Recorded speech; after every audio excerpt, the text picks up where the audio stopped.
Welcome, welcome, welcome, everybody.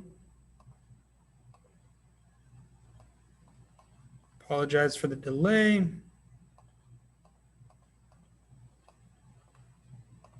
We're going to get started in about 3 minutes. Thank you for being early and on time. Hopefully, you all have had a good day so far. What up, Mr. Cavazos? What's up, Gio? How's it going? It's all right. All right. It's all right. That's good. Started playing the Viking game the other day. Figured you guys would know what I'm talking about.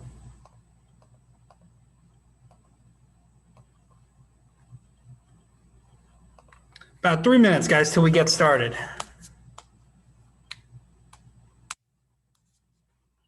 There is no do now question on the chart today because we are going to do the do now after this.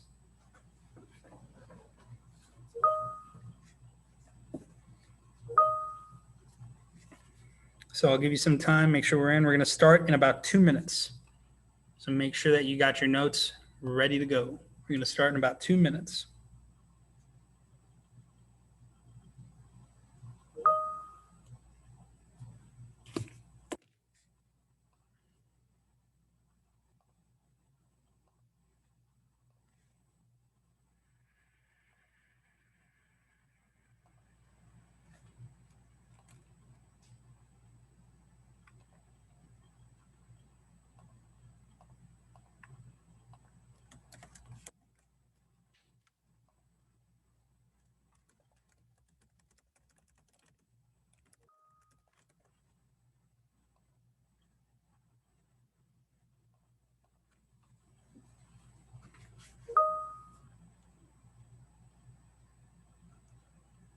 I also just realized I put a repeat term in there. So if you already got that term, which you should have gotten, don't worry about it, the first one. But hey, if you didn't get it, use this time, get it now.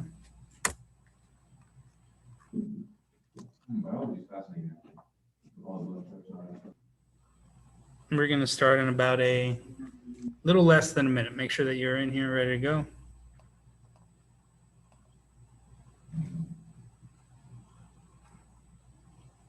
I think I clicked something. If I clicked something and asked you to unmute, don't worry about that. That was a mistake on my part.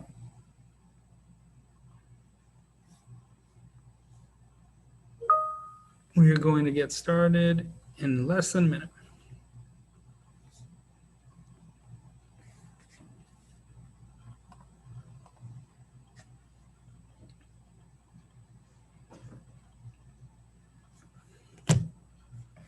Going to talk about the year 1849 and then the year 1850.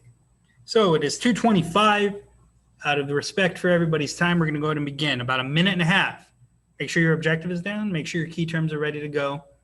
And then we're going to get into the do now. So I'm only going to give you a minute and a half. So make sure you got this down. We got an actual do now today. An actual do now. I'm going to pull this do now from the files in the chat box. So make sure you answer it. So it'll be on the next slide.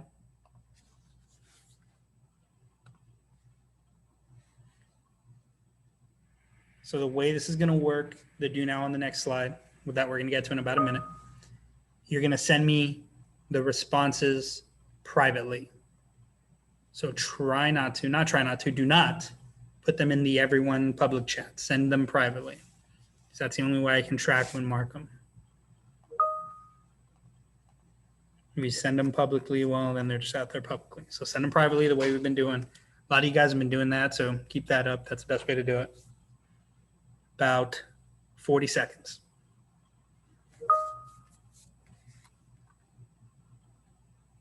So those of you that just got in, we're going to do an actual do now, full do now that I want you to respond to, that I'm going to check the chat logs for. You're going to send me the responses to that privately, and I'll show you what it is in a second.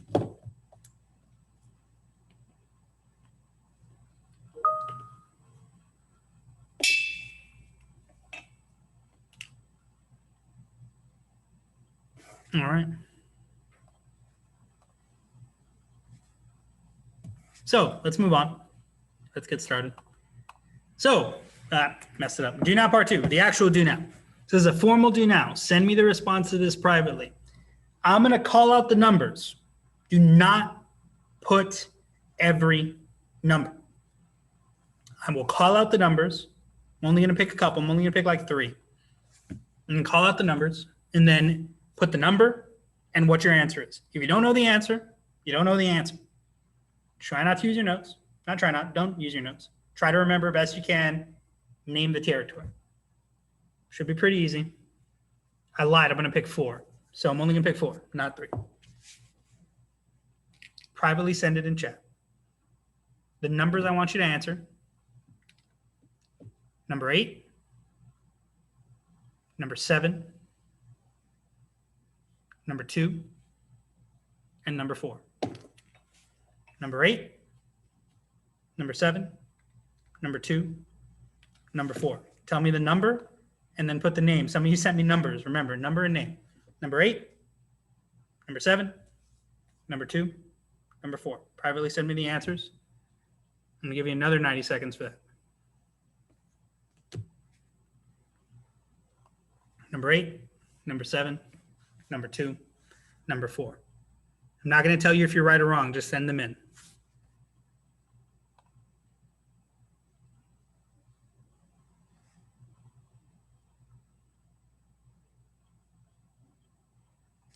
Number 8, number 7, number 2, number 4. You got about a minute left.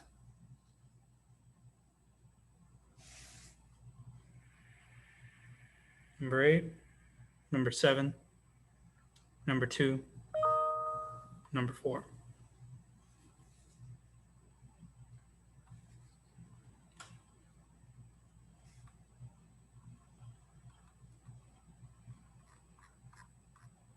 Remember, keep sending them in. Even if I move on, make sure you get this answer in your chat sent to me privately so you can get credit, because even if I move on, you can still send it in chat.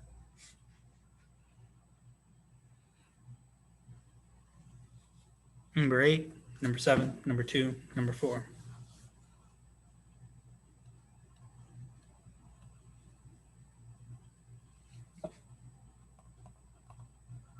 So far, I see a lot of good responses. I see some that are really close and in the ballpark. Some of us even remember some of the dates. That's good. We haven't really done the dates, so that's good if you remember them. Appreciate that. Time is up. I'm going to give you another 30 seconds. Try to get as many of you in here as you can so that way you get the credit for the response. And then we'll move on and we'll start with the lesson. So if you haven't responded, get it in there even after I move on. Number 8, number 7, number 4, number 2.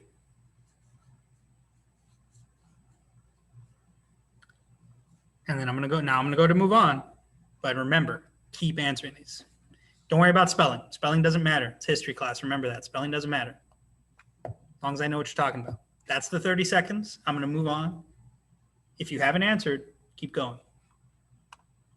So, Compromise of 1850. That is what we were talking about. That is the title.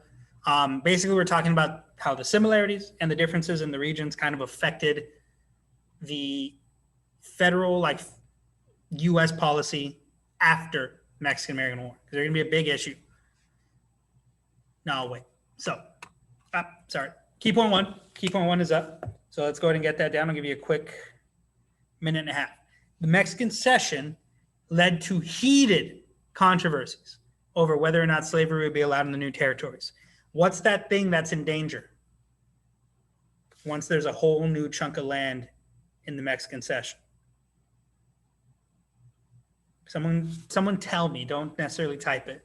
What's that thing that is in danger in the U.S. now that we have new land?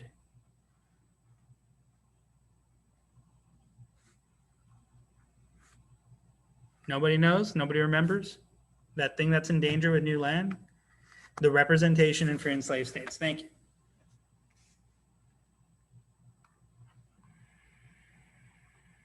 Not slavery, but the representation, right? Free and slave states. The balance between free and slave states is always in danger whenever new territory is added into the Union. And the Mexican Cession is a whole lot of new territory that just got added. About 30 more seconds on the key point, then we're going to move on. So make sure you have your key point written. If you need more time than that, let me know.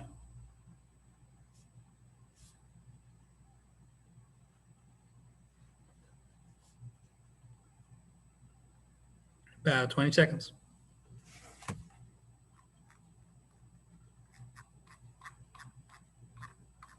Appreciate the responses, guys. Even the ones that were close, I appreciate you for not using your notes and for trying to remember them. Thank you. If you did use your notes, you cheated. Very disappointed. Today's title is Compromise of 1850. Compromise 1850. All right, let's move on. So Zachary Taylor, war general, war hero, nickname Old Rough and Ready. All you need to know about Zachary Taylor, he was a Whig. He was a slave owner, but he did not want to expand slavery. And because of that, he refused to sign the Compromise of 1850. He refused to sign the law that would be the Compromise of 1850.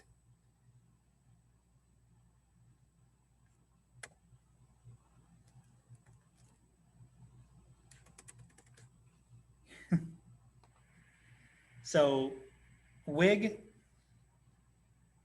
refused to sign the Compromise of 1850, slave owner that didn't want to expand slavery. Now, he only served one term in office because he died. People told him, don't mix cherries and milk, and he did it anyways, and it killed him.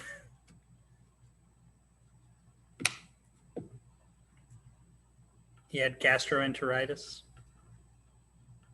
and died 1 year into office. So very short term as president. Yeah, mixing cherries and milk. I think he had too much of one, or not exactly, I don't know if you guys know this. I'm not a doctor, so I'm not sure exactly the specifics, but I know that it is literally cherries and milk that killed him. They were like, Mr. President, please don't. And he was like, I'm going to do it anyways, and then dead.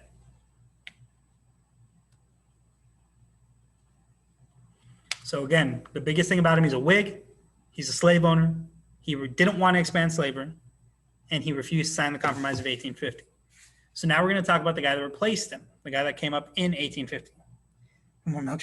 A cherry and milk is fine. I think it's the amount he had, the mixture and the amount. And remember, this is 1850, 1849, 1850 milk. It's probably not the same. So Millard Fillmore will be the president who replaces him.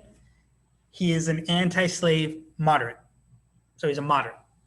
He does sign the Compromise of 1850 that includes the Fugitive Slave Act. And he is responsible for the Perry, I think it's Matthew Perry, expedition to Japan. Can I go back? I can go back for another 30 seconds. Again, you don't need this whole slide. All you needed was his stance on slavery and the fact that he was a Whig. Because again, he doesn't last very long. The cherries got to him too quickly. So about 30 more seconds on here if you need it. Zachary Taylor. Told you he'd come back. Remember I told you yesterday. Zachary Taylor, you're going to hear him again.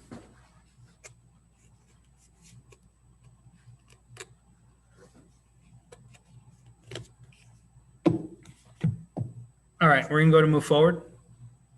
If you need more time than that, grab a picture of the slide really quick and then fill it in, so that we can get on to the next part about Millard Fillmore. So again, sign the Compromise of 1850. You need that. You need to know he was an anti-slave moderate. You need to know he came after Taylor because Taylor died. No one voted for Fillmore. And again, he was responsible for the Perry expedition to Japan. Do you guys know what that is? Yes or no? Perry's expedition to Japan? Yes, no, no? I see one no. So if not, I can tell you what it is really quick. It's kind of a weird, cool story.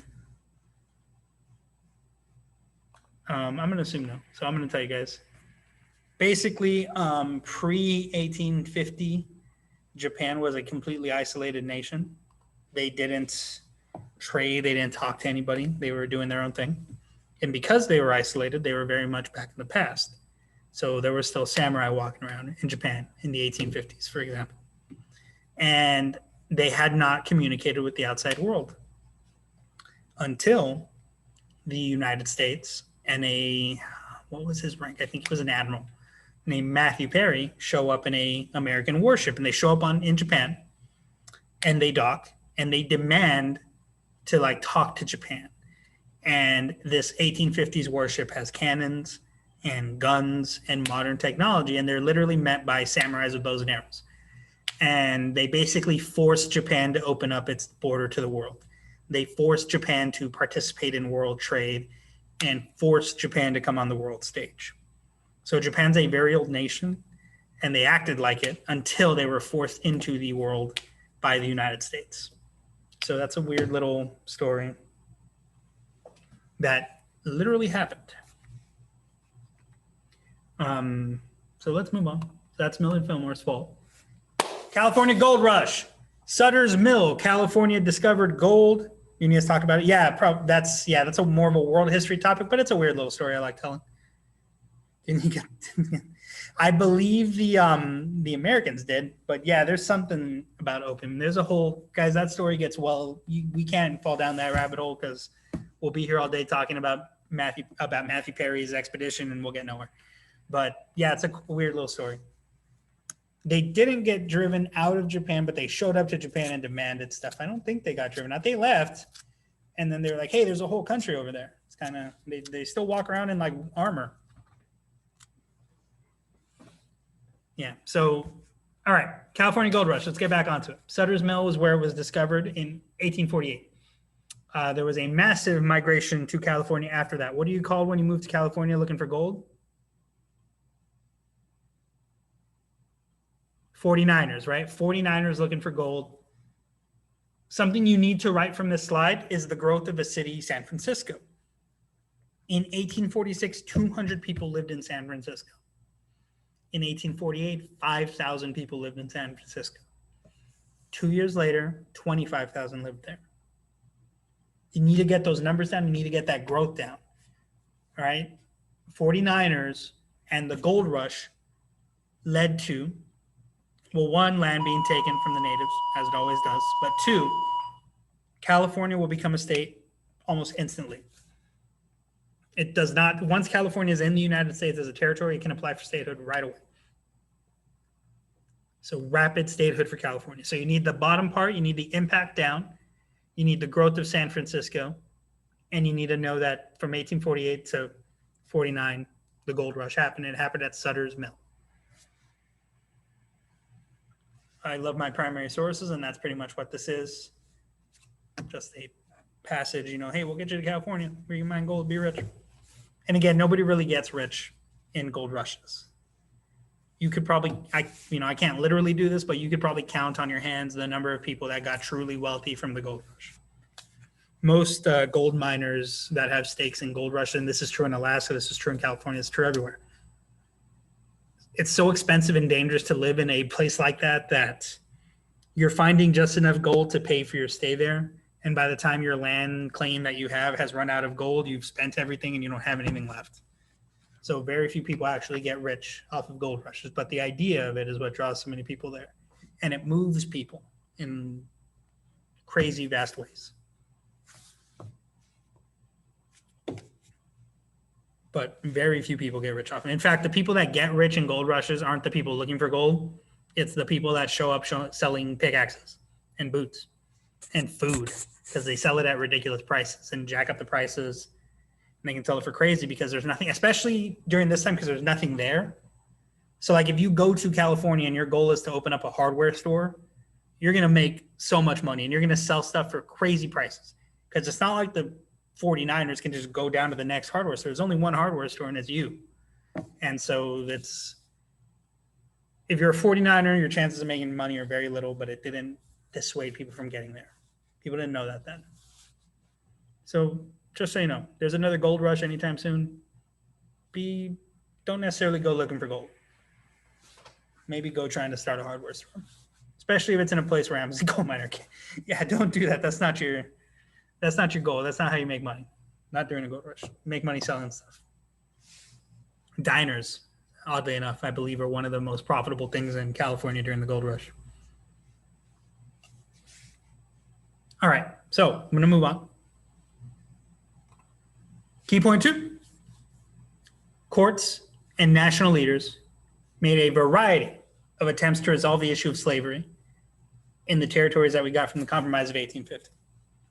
A variety. There's all sorts of different ways and reasons and things that people tried to do to stop it. Could they? No. but there's a reason for that.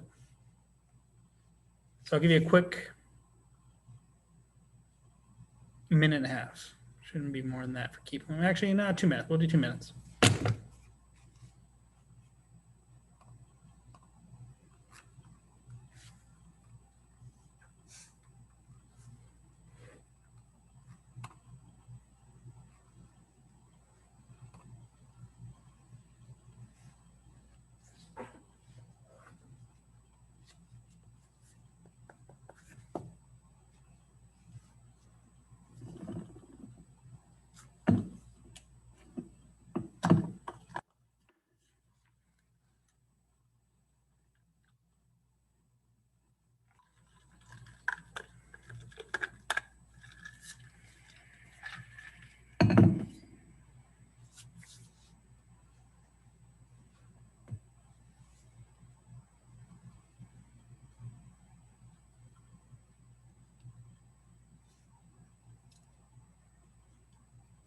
About a minute left. Make sure you have this key point down. Make sure you're ready to move on.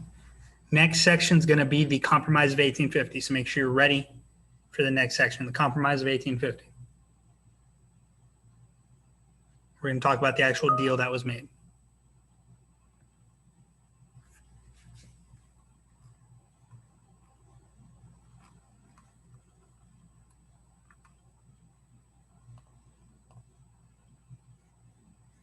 Now, if you're done, which most of you probably are, what was one of those things that was attempted at, what was one of those policies that attempted to stop the spread of slavery in this new territory? What was it called? We talked about it yesterday, and it was a major thing that I made sure to talk about. So what was that called? Do you remember that thing that attempted to stop the spread of slavery in this new land, in this new territory that the U.S. got? Had a name.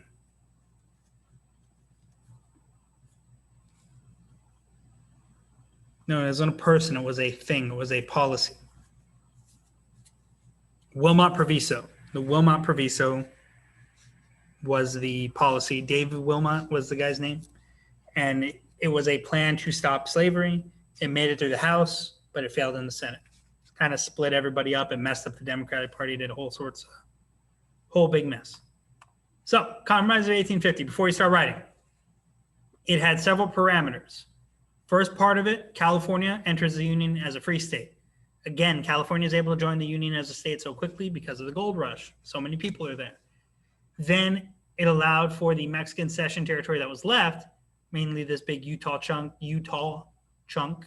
and the New Mexico chunk, to vote on the issue of slavery.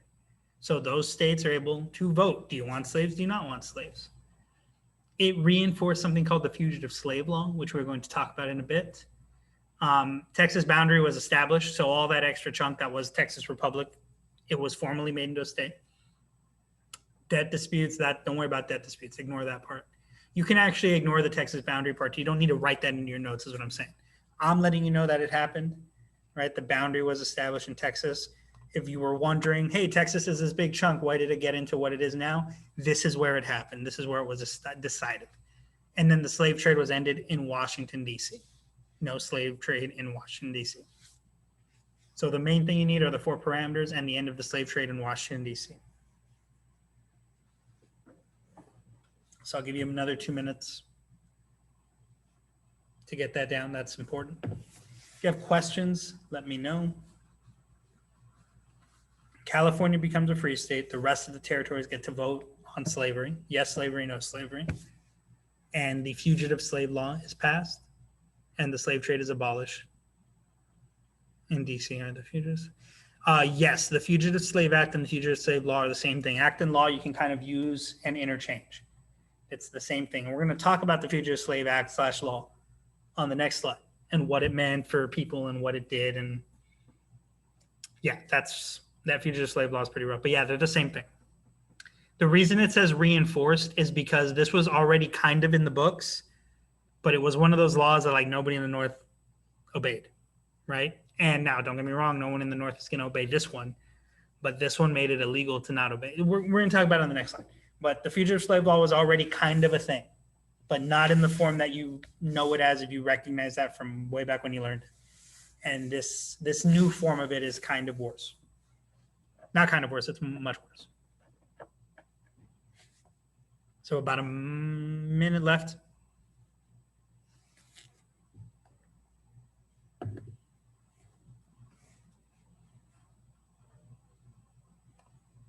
We've spent our time talking about the compromise. We're going to talk about the Fugitive Slave Act. We're also going to talk about a couple of other things during this era that kind of influenced the people, that kind of riled everybody up. We're going to talk about the Underground Railroad a little bit too. It's about 20 more seconds and we'll move on. And if you're wondering, today I will have those LEQ office hours. If you want to talk about your LEQ, you want to see what you did, how you did, what you could do better, we'll talk about that.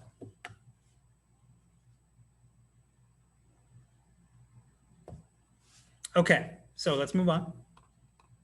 So don't write anything yet. The Fugitive Slave Act law. What did it do? Federal enforcement of capturing and returning escaped slaves. The South was able to get the federal government to enforce the capture and return of escaped slaves. This is the big difference. Now it's not just Southern states enforcing it. The federal government is supposed to do it too. If officers did not arrest fugitive slaves, they could be punished. They were open to getting in trouble. People who helped fugitive slaves were liable to be punished. There was a right to trial by jury that was denied. So if you were accused of being a fugitive slave, you couldn't go to trial. People got paid for finding fugitive slaves and returning them. Twist, Southern slave power demanded federal intervention. So basically what you get here is a Southern law plan, right, returning fugitive slaves that was demanded of and became federal policy, federal intervention, the federal government getting involved and making sure this happened. And you had Northern states and juries nullifying and ignoring these rules very often because it was a big issue. Slaves could escape to the North and all of a sudden they weren't free to be there anymore because slave catchers and bounty hunters would go up and find them and bring them back. A lot of freed blacks were actually caught in this and put into slavery when they were never slaves to begin with. It is a horrible stain. It is not, there's no way around it. It is very, this was the Southern slave owners and Southern slave power. Like this is the strongest that they get in the US. This is the most power they have and they're using it. This is part of why, by the way, when we talked about Zachary Taylor, the guy that died with the milk and cherries, how we refused to sign this law. This is why, right? This is why a lot of very anti-slave people or people that are firm in the beliefs of no more slavery, or at the very least, no more spreading of slavery, don't want this to happen. Because what this is spreading of slavery. Maybe not literally, right? Because there's no slavery in the North. But what this does, like what does this do to Northerners that don't like slavery? What is it trying to do to them? What's it trying to make them do? You tell me, because I know you know. What is it making them do? By the very nature of making this a law, what happens to Northerners that don't like slavery? But say like following the law. Think about it. You can type it or you can say it. What does it make them do? It doesn't make them have to get slaves, but it makes them participate in slavery. Somebody got it in the chat. It makes them, good job, Donovan. It makes them participate in slavery. It makes Northerners participants in the act of slavery, even the ones that did not want to do it, right? And if you're not participating in slavery by reporting fugitive slaves, you're breaking the law. Now, don't get me wrong, a bunch of them did, right? We're going to have a day probably in January, we talk about like abolitionist movements and more of these people and what they do. The Underground Railroad did this, but these are all people that are actively breaking the law because they do not believe in slavery. What's that called when you break a law for a political reason? It's got a name. You got to know that name. What's it called? Martin Luther King did it. Nope. Civil disobedience. Yep. Good. So they're still doing that, right? Not really breaking the law. It's civil disobedience. You're breaking the law for a political reason. You're willing to face the consequences. Now, A lot of these people didn't get caught. They were willing to do it because they disagree with this. This is making them participate in it. So you need the provisions. You don't necessarily need to worry about the twist. I would just add somewhere on the bottom. Yes, the Ellen-looking guy did that too. That Southern slave power is at its height. Like Southern slave power demands federal intervention and they get it. And Northerners are really angry and a lot of them ignore this, despite it being federal law. So I didn't give you time to write. So what I'm going to do is I'm going to put a minute and a half on the clock. And when you're done, do me a favor and say done. So that way I know we can move on when enough people have done it. So go ahead and get this slide down, then we'll move on to the next one.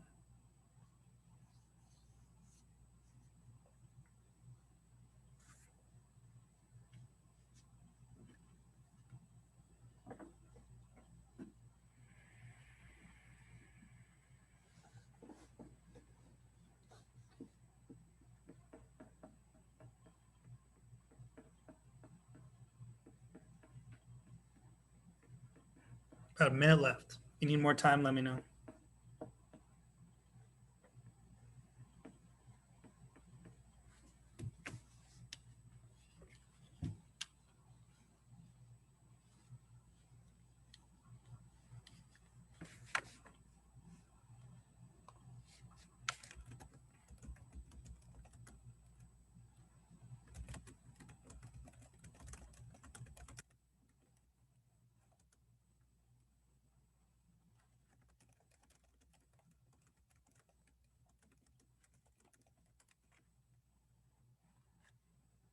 Only got a couple of done, so I'm going to increase to another 30 seconds or so, so about a minute.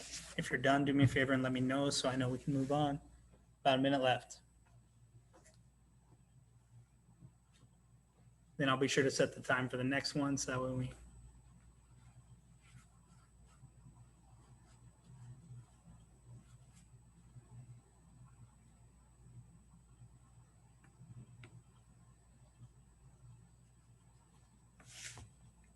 "30 seconds.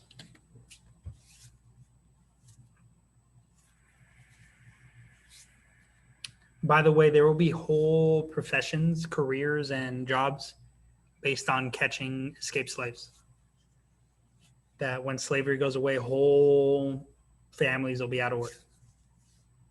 These aren't good people. I'm not saying this so you feel bad for them. I'm just letting you know that that's how prominent this thing was in the South.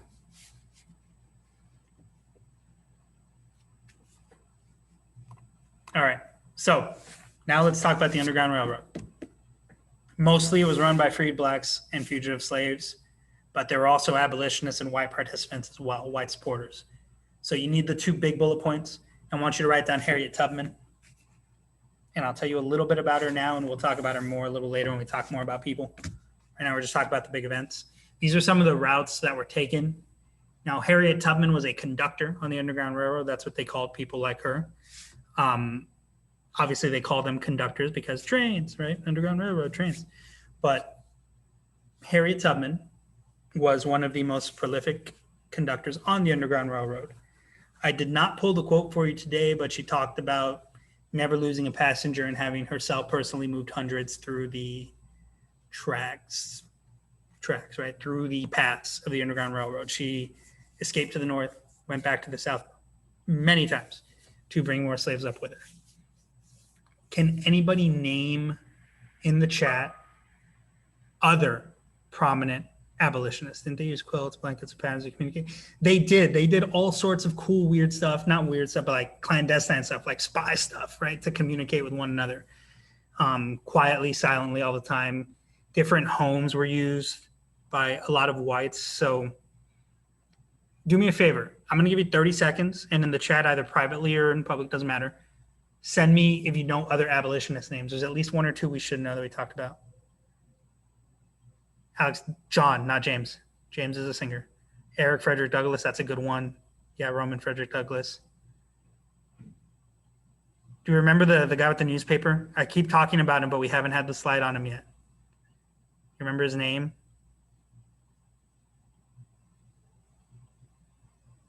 No? We don't remember the name of the guy with the newspaper? No, he had a newspaper. No.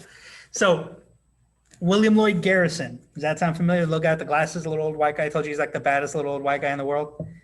I'm seeing a bunch of O's now, right?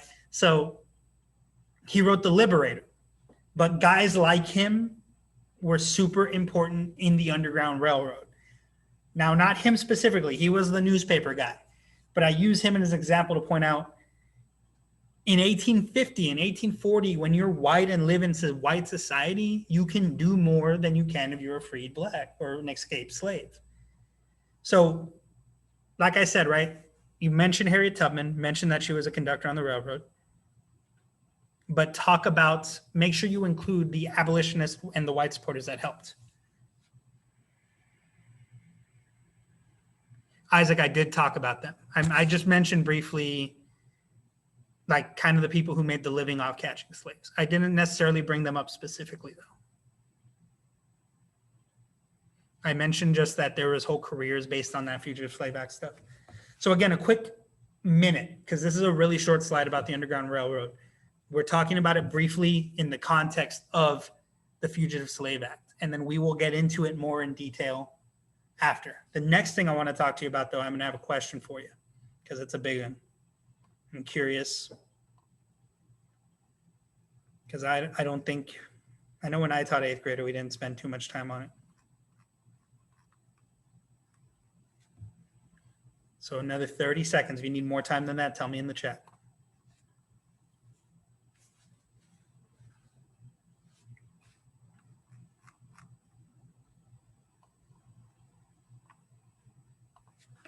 "20 seconds.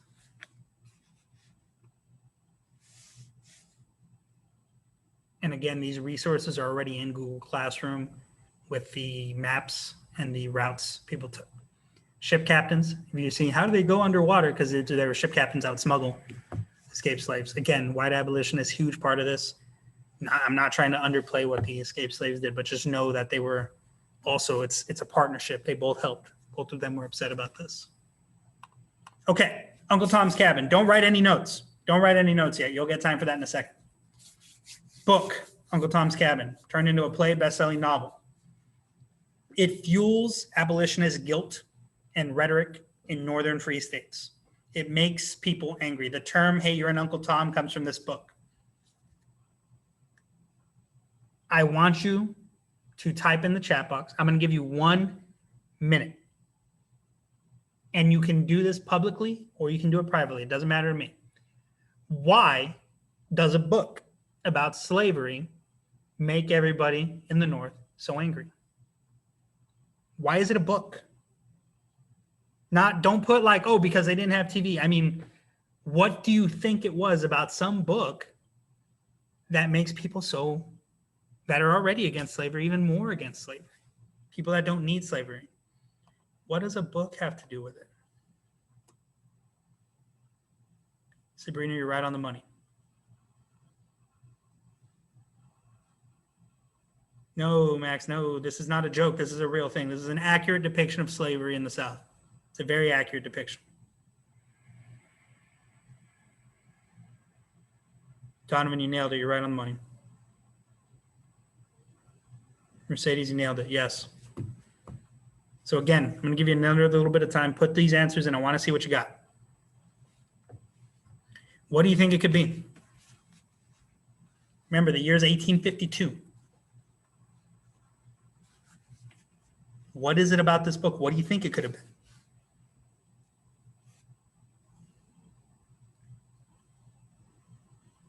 $15 seconds to get your response in. Isaac, your response was public, so I'm going to talk about it. But yes, no, that's fine. Isaac, you're fine. You nailed it. So whites in the North knew slavery was going on. Everybody knew it happened. Now, we talked about whites in the North not needing slavery. Why don't they need slavery? Again, somebody either just shout it out or type it in really fast. Why don't people in the North need slavery? Why don't they depend on it? What do they depend on instead? Factories, industry, right? In the North, you have industry. You don't need slavery, technology and industry. But in the South, they depend on slavery, so it was a thing for them. But because by 1850, there's no slaves in the North, like there's very little, people in the North that don't know about this stuff but know it exists don't realize what it is. People in the North Mary and Mark, factory worker, the average people, do not know the horrors of slavery. There's no news, there's no Twitter, there's no instant communication. So this book that Harriet Beecher Stowe wrote, Uncle Tom's Cabin, is an accurate, raw, detailed, horrible depiction of what slavery was. And when people read it, they were shocked. They were blown away. They were like, this is happening this is happening in 1852, the year of our Lord, 1852. This is happening right now. And because of that, you get this boom of abolitionist movement. More and more people are insulted and angry and outraged about this, and they're demanding they do something. Think of it's like the reverse of an economic panic, right? Like if this is the number of abolitionists and it's slowly increasing, but not really, this book, bam, and it just shoots up and it skyrockets, and it's a huge deal. Twitter back then is like sending pigeons, kind of. That's again, there's no communication, but this book is the accurate depiction that people didn't know was happening, and it's super important. And all you really need to write is that this book fuels the abolitionist movement so much. It's one of the biggest causes it's one of the biggest reasons, I should say, sorry, not causes, that the abolitionist movement will take off in the late 50s. More and more regular people realize, hey, this is horrible. How dare you do this to people? They're starting to realize the evils of it. Remember when we talk about Sacred Great Awakening, it's that religious movement people are worried about burning in hell. Now they're not burning in, it's not that anymore. Now it's actually, this is horrible. How dare you do this to people? Right now it's actually, this is a bad thing. We shouldn't do it anymore. Now it's not everybody, obviously, but a lot of people start to realize it, and you start to see people more and more against it. So that's Uncle Tom's Cabin. Really big, important point. Questions on that? So we can move on. Anybody need more time? There's a really brief slide though to write. I really needed to write that last part.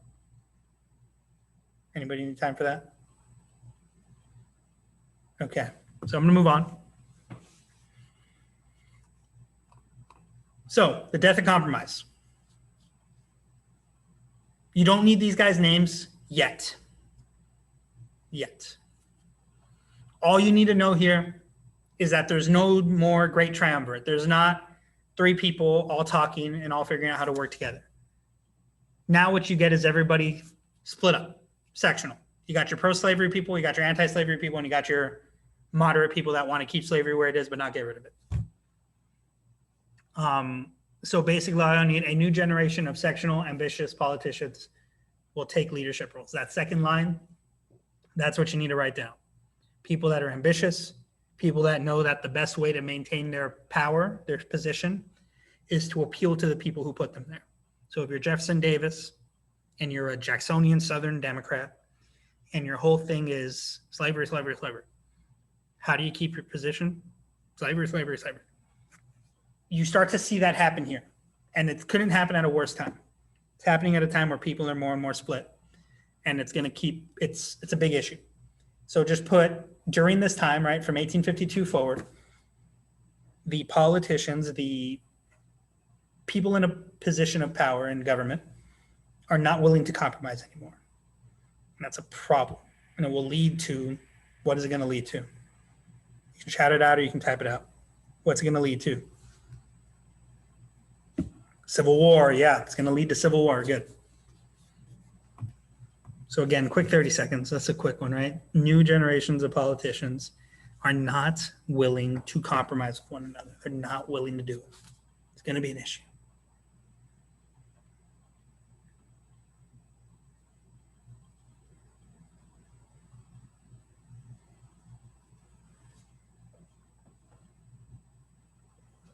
About 20 seconds, and we're going to move on.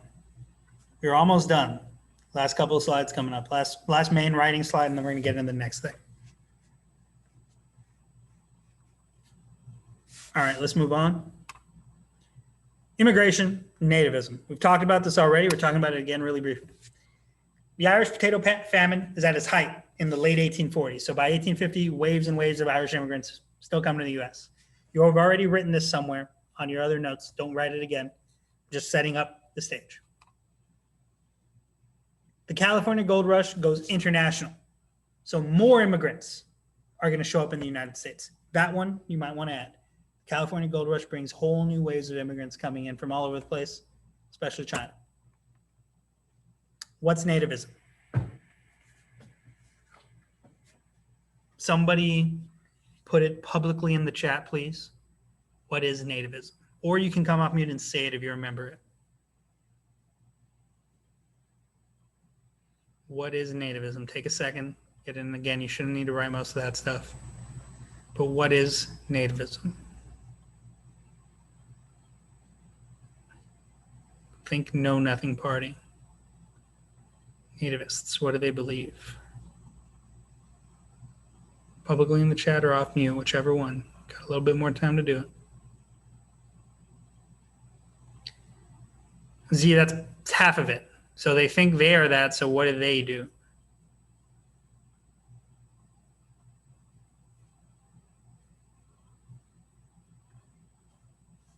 So, yes, Janessa, yes, right? So they were against people from other countries. A nativist is somebody who thinks that they are native-born Americans, right? Like the flag says. And nativists are against immigrants. Doesn't matter where you're from, doesn't matter what you look like, they are anti-immigrant. Anti-immigrant rhetoric. That is nativist. Xenophobic. Yes, they are xenophobic. Nativists are xenophobes. All right, Donovan, you're good. That Know Nothing Party, that nativism, grows during this period. The 1850s, the early 50s is when it takes place. Why? Use the information above. Why? Why is this happening? Why is there so much xenophobia, so much nativism? Why does a whole political party that we literally call the Know Nothing Party now? Massive immigrants are showing up. Gold rush, Irish people. There's new waves of immigrants. And when new huge waves of immigrants show up, people that have already been here are going to get a little angry. They're going to be a little bit selfish. They're going to take their gold. That's part of it, though. That's a little piece of it. So good job. Thanks, guys, for participating. I like this private chat thing. It works pretty well. Although I do sound like a lunatic, right? Talking to people that aren't there. Yeah, Janessa, they are hypocrites. That's the whole, yeah, that they call themselves Native Americans. You can't get more hypocritical than that. They literally called themselves that. It's on their flag. That's one of theirs. That's primary source. I didn't make that up. They thought they were the Native Americans. That's why we call them Know Nothings. Like they were called like the American Party for America. They were called something stupid like that, but they're literally called the Know Nothing Party because their whole platform was xenophobia. We're going to be xenophobic. We're going to hate immigrants. That's their platform. They are hypocrites. Yeah, I went off a little there. Sorry. I don't like them. Like they're my least favorite group. It's talking to the ghost of Zoom. Yeah, that's what I'm doing. But that's it. Let's move on. Let's talk about the election of 1852. Franklin Pierce will win this election. You don't need to write anything on here, right? I just like to show you the elections, the electoral votes, how they go out. So Franklin Pierce wins in a landslide. Again, Democrats, big thing in the 50s. No, Max, the Know Nothing Party is dead and gone. We figured out they were bad way before. So this is a personality thing. Just an interesting one. And then you get the guy, Franklin Pierce. Another Jacksonian Democrat from New Hampshire. They called him Doughface for some reason. He supports the Compromise of 1850. He's the one who makes the Gadsden Purchase. And he is responsible for the Kansas-Nebraska Act. You don't need to worry about the manifesto yet. And you don't need to worry about William Walker. So just Kansas-Nebraska Act, Gadsden Purchase, Franklin Pierce, Democrat, those years. This is our last note slide. So once you got this, we're going to talk about the exit ticket. And then we're going to talk about office hours. He looks evil. He's got, yeah, I don't know why they called him Doughface because I don't think he has a dough face, but he definitely looks, when I think Southern Democrat in 1853, I kind of think of Franklin Pierce. Just like how when you think Southern Democrat 1820, you think Jackson. I don't know why. He's not really that, like he didn't do much as you can see, but he just kind of looks like a Democrat in the 50s.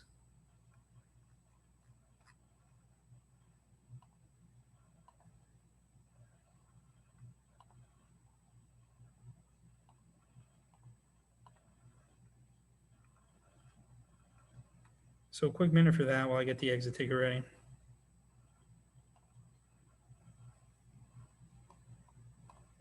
There will be office hours today. What I'm going to do is after we end class, I'll probably end the call a little early to get the video ready. And then what I'm going to do is I'm going to make a post on Teams. Be on the lookout for that post on Teams if you want to talk about the LEQs. And you'll be in the waiting room, first come, first serve. And I'll talk to you one at a time. It shouldn't take more than a couple of minutes per student. Assuming you guys want the help, I recommend you get it because we're going to talk about what you got. Because again, LEQs, it was rough. It was rough. It was rough. It was rough. And so many of us could be doing so well. And I need to give you that feedback some way. So that's how we're going to do it until I figure out a better way.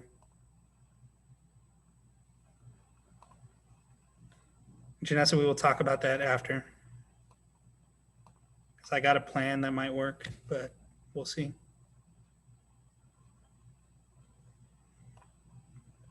So, exit ticket time. Google Classroom, here we come. All right, I just posted this. Here it is.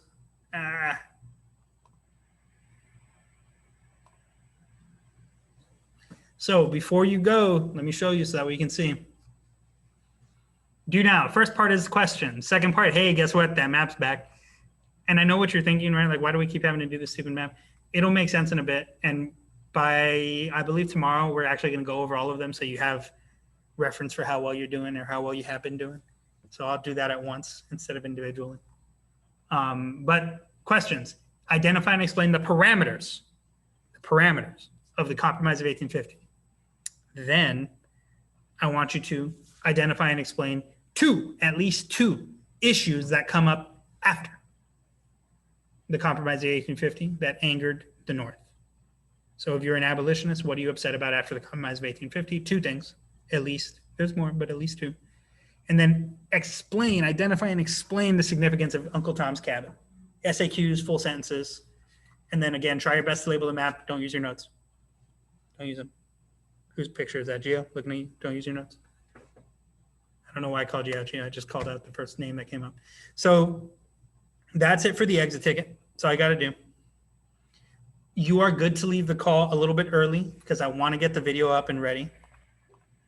And if you need help on the exit ticket, message me on Teams. I'm still here at my computer, but I'm getting the video ready and I'm getting the other Zoom call ready. If you want help on your LEQ, stick around. I will make the post and I will tag the class and tell you guys it's ready.